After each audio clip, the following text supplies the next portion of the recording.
Assalamualaikum warahmatullahi wabarakatuh. Jumpa lagi kita di channel Revolusi Indonesia. Yang saya hormati dan muliakan seluruh pemirsa dan netizen. Tentu juga kepada para ulama, para ahli, ustadz, kiai, lintas agama, tokoh-tokoh cendekiawan, dan pemerintah Indonesia. Sebelumnya, Juan Siregar terlebih dahulu yang sedalam-dalamnya memohon maaf. Tentu sangatlah wajar banyak yang merasa terluka, tersakiti atas perkataan demi perkataan Juan Siregar. Bagaimana bisa Juan Siregar mengatakan bahwa umat NU Muhammadiyah, para ulama itu adalah budak-budak iblis? Bagaimana bisa Juan Siregar mengatakan bahwa seluruh agama itu sesat? Pertanyaannya adalah, kenapa Juan Siregar berkata yang sedemikian rupa? Siapakah sebenarnya Juan Siregar itu? Ya, ini menurut saya pertanyaan yang perlu kita ajukan dan yang perlu dibuktikan. Mustahil saya Juanda ataupun Juanda Siregar berani berkata yang sedemikian rupa tanpa dasar ilmu, tanpa tujuan, tanpa maksud. Saya mengerti ketika sejak berdialog dengan almarhumah ibunda tahun 1998, pengantar jenazah Juan Siregar ke liang kubur adalah para jenderal, gubernur, ulama, menteri, kiai. Semua masyarakat berduyun-duyun mengiringinya. Di mana ketika itu masih anak kos, tidak punya apa-apa, tidak tahu apa-apa. Tetapi kenapa berani berkata yang sedemikian rupa? Sejak saat itu sebenarnya Juan Siregar sudah mengerti bahwa dialah sang Imam Al-Mahdi, dialah sang Ratu Adil, dialah sang Satrio Peningit, dialah sang The Man from the East. Dan yang pasti sejak saat itu Juan Siregar tahu bahwa dia adalah sang Dajjal, manusia Dajjal yang maha Dajjal. Yang tidak dia tahu adalah bagaimana prosesnya ke depan untuk mewujudkan semua itu. Apalagi kata-kata Dajjal, bagaimana manusia bisa menjadi Dajjal.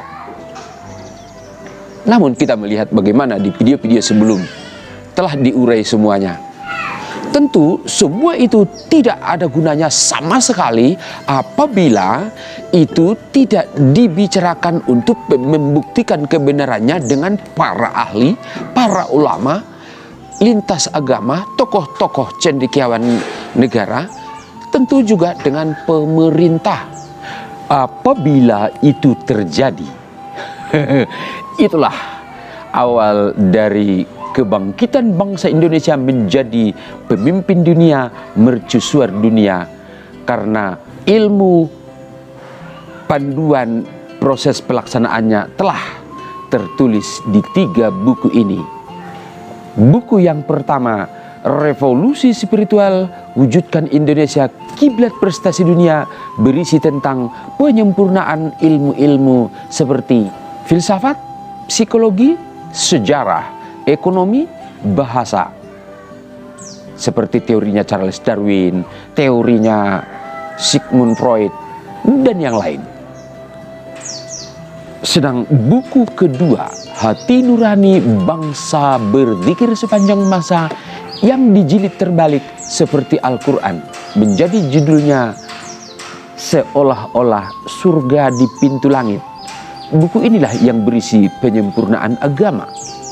Dan yang terakhir, Rahasia Negara Harta Karun yang Tersembunyi. Buku inilah yang berisi panduan perubahan peradaban, di mana dengan mengubah peradaban itu nilai rupiah bisa lebih kuat dari dolar 1 berbanding 10. Bahkan murid-murid sekolah dasar bisa berpenghasilan di atas UMR, padahal mereka tidak bekerja. Begitulah karunia ridho Allah apabila kita bergandeng tangan, bekerja sama, dan berbondong-bondong masuk agama Allah. Ketiga buku ini tentu mustahil ditulis oleh Juan Siregar. karena isi di dalamnya benar-benar karunia Allah, benar-benar taburan petunjuk Allah. Begitulah Satrio Piningit yang sedang terpingit. Saya memohon kepada seluruh netizen, seluruh pemirsa bangsa Indonesia, bebaskanlah Satrio Piningit dari keterpingitan. Bukankah kita merindukan mereka? Bukankah kita merindukan lenyapnya Dajjal? Kita merindukan sang Imam Al-Mahdi, agar semua ilmu-ilmu yang telah Allah karuniakan itu bisa merasuki hati kita semua, demi hidup berzikir sepanjang masa bagai di surga. Padahal kita masih hidup di bumi Ibu Pertiwi Persada Nusantara. Itu mungkin kenapa disebut negara bagai surga, yang bermula dari ada surga di pintu langit. Apalagi ini bertepatan bulan Ramadan, bulan suci penuh berkah, penuh rahmat. Dahulu kala Al-Quranul Karim juga pertama kali turun di bulan Ramadan.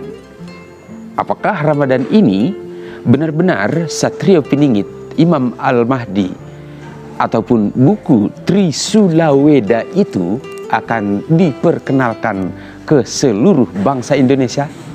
Juan Siregar tentu mustahil tahu. Juan hanya bisa berdoa dan berharap semoga seluruh bangsa Indonesia bisa melihat, bisa mensyukuri segala petunjuk-petunjuk Allah itu. Dan kalau kita bekerja sama bergandeng tangan, insya Allah semua bisa kita wujudkan. Terima kasih. Assalamualaikum warahmatullahi wabarakatuh.